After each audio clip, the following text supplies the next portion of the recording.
The stagecoach lurched to a stop, wheels creaking against the frost-hardened earth of Bitter Creek, Wyoming, 1887. Clara Ellison stepped down, her boots sinking into the slush of early winter. The air bit at her cheeks, sharp as the whispers she'd left behind in Steedy, Louis. Her gray wool dress, patched at the hem, clung to her legs, heavy with the weight of a long journey. She clutched a single carpet bag, its leather cracked like the lines of her own resolve. The town square was a scatter of clapboard buildings, their windows glowing faintly against the gray dusk. Men in broad hats and women in stiff bonnets glanced her way, their eyes narrowing not with curiosity, but judgment. Clara's shoulders stiffened. She'd come here on a promise, a letter from a man named Thomas Reed, a widower seeking a wife to share his homestead. A fresh start, he'd written, his words neat and hopeful. She'd believe them. T. The general store. She asked for him, her voice steady despite the knot in her chest. The clerk, a weary man with a mustache like a broom, squinted at her. Reed? He ain't expectin' no one. Said last week he's courtin' Mary Haskell now. You sure you got the right man? Clara's breath caught, a cold stone dropping in her gut. She nodded, lips pressed tight, and turned away. The clerk's gaze followed her, heavy as the snow starting to fall. Outside, the wind howled down the street, tugging at her shawl. She stood alone, the stagecoach already rattling off, leaving her in a town that didn't want her. She'd been a fool to think a letter could rewrite her story, her past as a seamstress who'd loved to fiercely, lost to publicly, and been branded ruined for it. Bitter Creek was supposed to be her redemption, but it felt like another exile. Clara lifted her chin, her breath clouding in the air. The snow dusted her lashes, and she blinked it away. She would not cry, not here, not yet. She walked toward the boarding house at the edge of town, her steps deliberate, the carpet bag a quiet anchor. The world was cold, but she'd faced colder. Tomorrow, she'd find a way to stay. Clara woke to the creak of the boarding house floorboards, the room so cold her breath hung in the air. The thin mattress beneath her smelled of mildew, and the single window rattled against the wind's insistence. She rose, her fingers stiff as she pinned her dark hair into a tight bun, each motion a small act of defiance against the ache in her chest. Bitter Creek was not home, not yet, but it was where she stood, and that would have to be enough. The boarding house matron, Mrs. Callahan, had let her stay on credit, her lips pursed as she muttered about charity cases. Clara had nodded, her face a mask of calm, and promised to pay by week's end. Now, she sat at a wobbly table in the dim common room, her carpet bag open. Inside lay her only treasures, a worn Bible, a spool of thread, and a half-finished quilt. Its patches a map of her old life, scraps of her mother's apron, her sister's wedding dress, her own dreams, now frayed. Outside, the town woke slowly. Hooves churned the muddy street, and the scent of coal smoke mingled with the sharp bite of snow. Clara wrapped her shawl tighter, its wool threadbare but warm against her skin, and stepped into the cold. She needed work, shelter, a place to root herself. The general store's sign swung in the wind, but she avoided it, the clerk's words still stinging. Instead, she knocked at the livery, the bakery, the saloon, anywhere that might need a woman's hands. Each door brought the same, a quick glance at her patched dress, her unadorned face, and then a shake of the head. No work here, they said, or worse, nothing at all, just eyes that saw her as less than she was. By noon, her boots were soaked, her fingers numb, but she kept walking, her jaw set. She'd sewn her way through hunger before. She could do it again. At dusk, she returned to the boarding house, her stomach hollow but her resolve intact. She lit a stub of candle and pulled the quilt from her bag. Her needle flashed in the flickering light, stitching a new square blue calico, bought with her last coins in Steedy, Louis. Each stitch was a promise. She would survive this place, even if it didn't want her. Clara's days in Bitter Creek settled into a rhythm of survival, each one a quiet battle against the town's sidelong glances. By week's end, she'd found work at Mrs. Callahan's boarding house, mending linens and scrubbing floors for a reduced rent. Her hands, calloused from years of needlework, moved with precision, threading patches onto worn sheets or kneading dough for the boarder's breakfast. The work was grueling, but it anchored her, gave her a place to stand in this unforgiving place. The boarding house kitchen smelled of yeast and lye, the air thick with steam from a simmering kettle. Clara worked alone, her dark braid falling loose as she bent over a torn tablecloth, her needle darting like a minnow. Outside, snow dusted the windows, softening the harsh lines of the town. She liked these moments best when the world was quiet, and her hands could speak what her voice could not. The townsfolk were less kind. At the market, women in starched bonnets whispered as she passed, their words sharp as thorns: spinster, ruined, no good. Clara kept her eyes forward, her basket heavy with potatoes and a scrap of flour. She'd heard worse in St. Louis, where her love for a man who'd never intended to stay had branded her an outcast. Here, she was determined to be more than their stories. One morning, she took in a mending job from the blacksmith's wife, a torn apron that needed careful stitching. Clara worked by lamplight, her fingers tracing the fabric's weave, each stitch a small act of creation.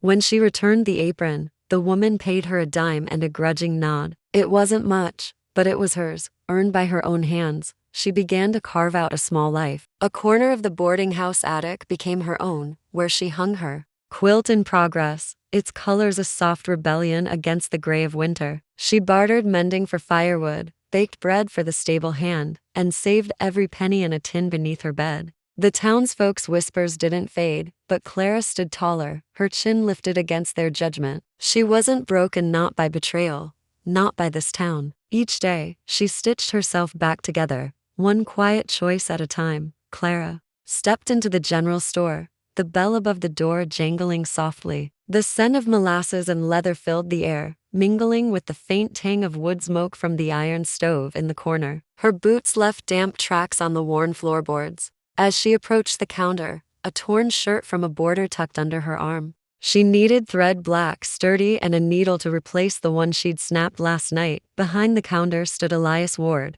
the store's keeper, a man with broad shoulders and hands rough from years of hauling crates. His hair, dark and streaked with gray, fell slightly over his brow as he tallied figures in a ledger. Clara had seen him before, always quiet, his eyes catching hers for a moment longer than necessary, but never with the pity or scorn she'd grown used to. "Miss Ellison," he said, his voice low, like the rumble of distant thunder. He set the ledger aside, his gaze settling on her, not on her patched dress or the faint shadows under her eyes, but on her face, as if seeing her for the first time. "Thread again?" She nodded, setting the shirt on the counter. "Black, please, and a number 6 needle if you have it." He turned to the shelves, his movements deliberate, and retrieved a spool and a small paper of needles. As he slid them toward her, his fingers brushed the shirt's torn sleeve. "Fine work you do," he said, nodding at the neat stitches along the cuff. "Takes patience, that." Clara's cheeks warmed, unaccustomed to praise. "It's just mending,"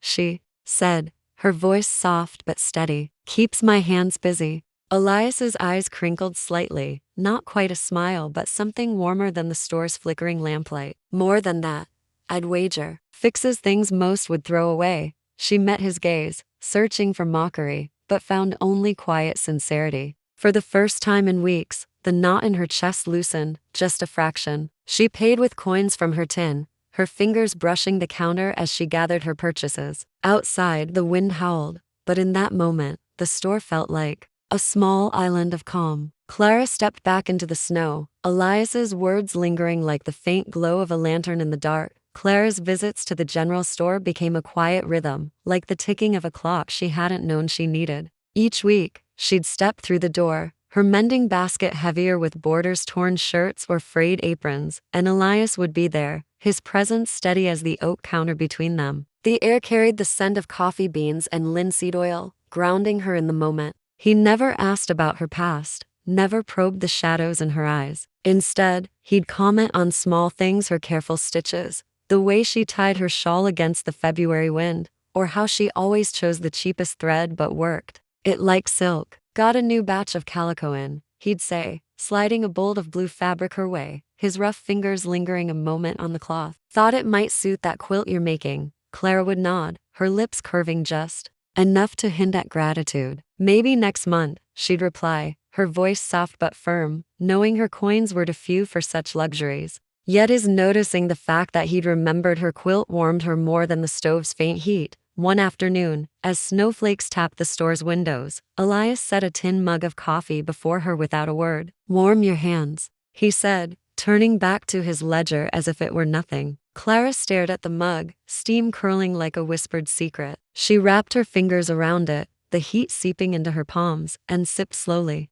The bitterness was softened by a pinch of sugar, something he'd added. Honest, thank you, she said, her voice barely above the wind's low moan outside. Elias glanced up, his gray-green eyes meeting hers, and for a moment, the world felt still. No whispers from the town, no weight of her past, just the quiet of two people sharing a small unspoken thing. As she left, the bell jingling behind her, Clara tucked the moment away, like a scrap of fabric saved for her quilt. She walked back to the boarding house, the snow crunching under her boots, her heart a little less heavy. Elias saw her, not the ruined woman Bitter Creek whispered about, but Clara, stitching her life back together, one careful thread at a time. Clara's attic room glowed faintly with the light of a single candle, its flame dancing against the slanted walls. The March wind rattled the window, but she sat steady at her small table, her quilt spread before her. The latest patch of square of blue calico, bought with her last mending earnings, lay half-stitched, its edges curling like a promise not yet kept. Her fingers paused, trembling slightly, not from cold but from the weight of what she held.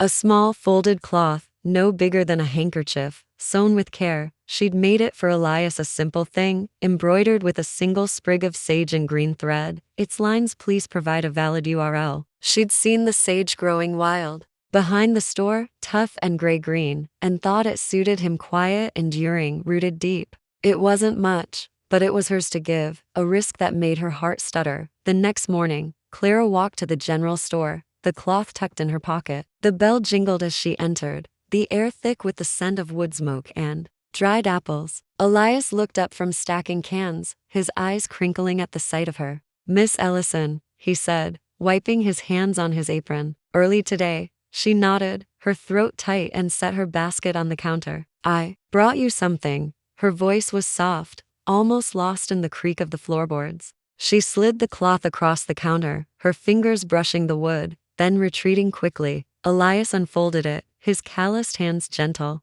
His thumb traced the sage sprig, and his lips parted slightly. "You made this?" he asked, his voice low, like the hush of snow falling. "For you," she said, her eyes on the counter, afraid to meet his gaze. "For the coffee and everything." He looked at her then, his gray-green eyes steady, warm. "It's beautiful, Clara." He folded it carefully, tucking it into his vest pocket, his hand lingering there. "I'll keep it close." She felt the heat rise in her cheeks, but she didn't look away this time. The silence between them was soft, heavy with unspoken things, like the first green shoots breaking through winter's thaw. As she left, the cloth's absence in her pocket felt like a seed planted, small but alive with possibility. The Bitter Creek Spring Fair hummed with life, the town square alive with the clatter of wagon wheels and the laughter of children chasing hoops. April's sun warmed the air, melting the last patches of snow into mud that clung to Clara's boots. She stood at a market stall, her basket heavy with mended linens and a few small quilts she'd sewn for sale.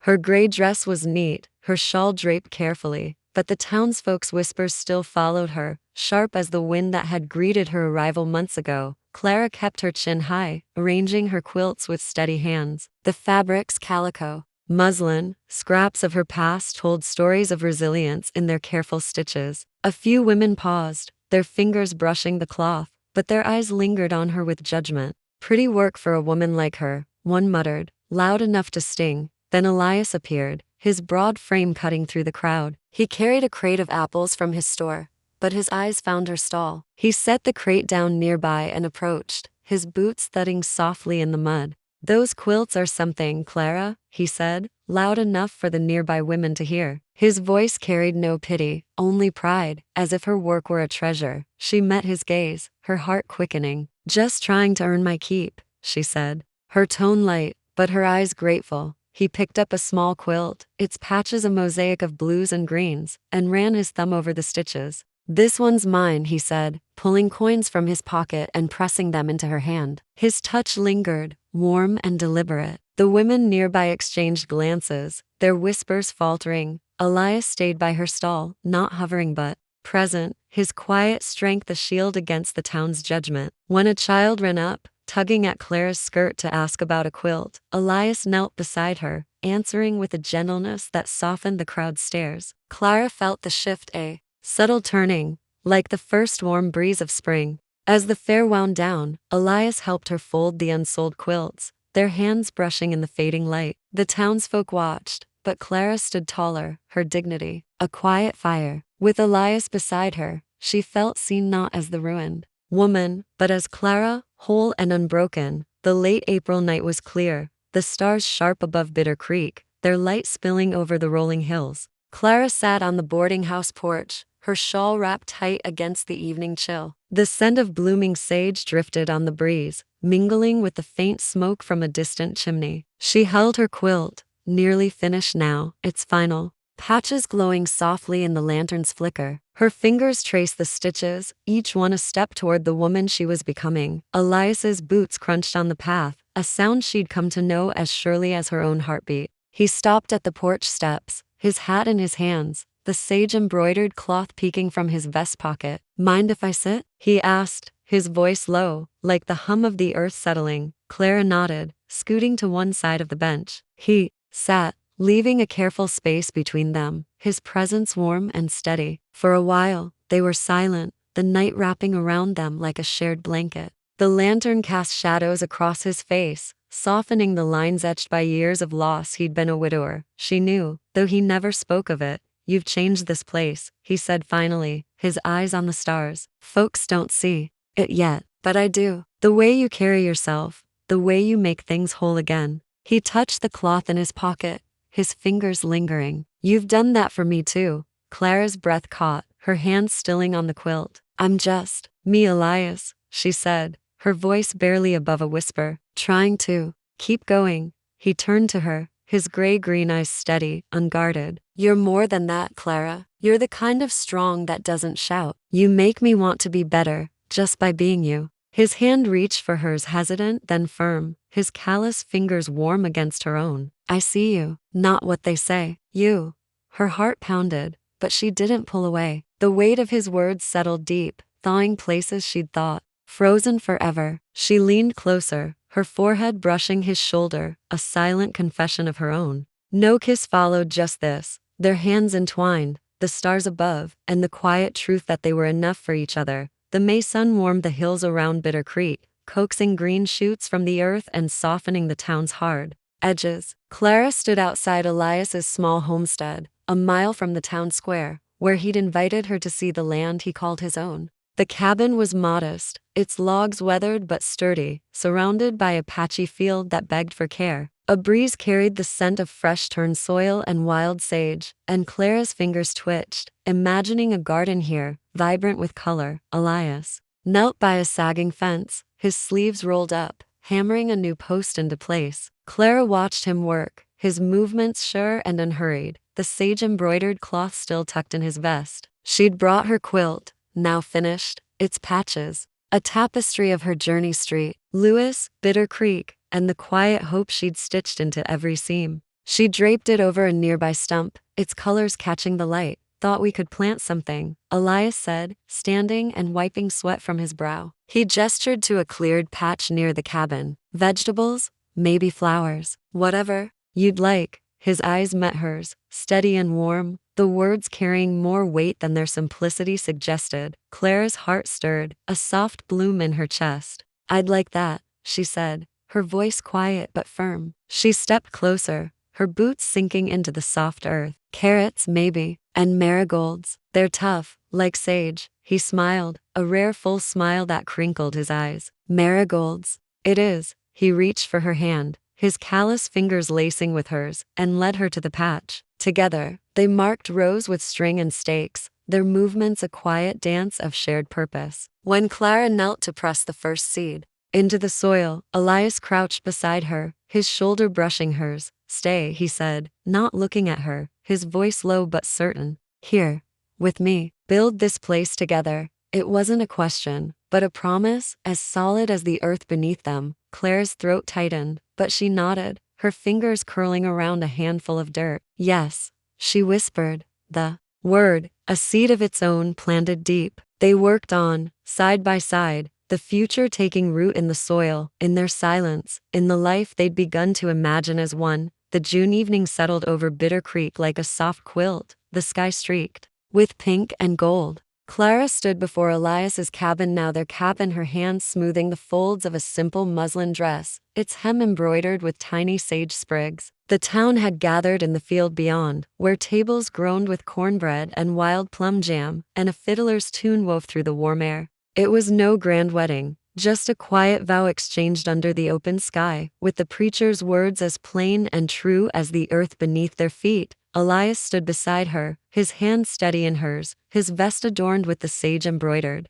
cloth she'd given him months ago. His eyes, gray-green like the hills, held hers with a warmth that needed no words. The townsfolk watched, their whispers softer now, some even offering nods of respect. Clara felt their gazes but didn't flinch. She'd earned her place here, stitch by stitch, day by day. They danced, slow and unpracticed, their boots scuffing the grass. The fiddle's notes curled around them, and Clara's quilt draped over a chair glowed in the lantern light, its patches a story of survival and love. Elias's hand rested at her waist, gentle but sure, and she leaned into him, the scent of sage and leather grounding her. No one else existed in that moment, just them, moving together. As the music faded, they slipped away to the cabin's porch, the stars bright above. Elias pulled her close, his breath warm against her hair. "You reminded me who I already was," he murmured, echoing her own quiet truth. Clara smiled, her heart full, the weight of her past lifted by the life they'd built. They sat in silence, hands entwined, watching the fireflies flicker over the garden they'd planted, carrots and marigolds pushing through the soil. The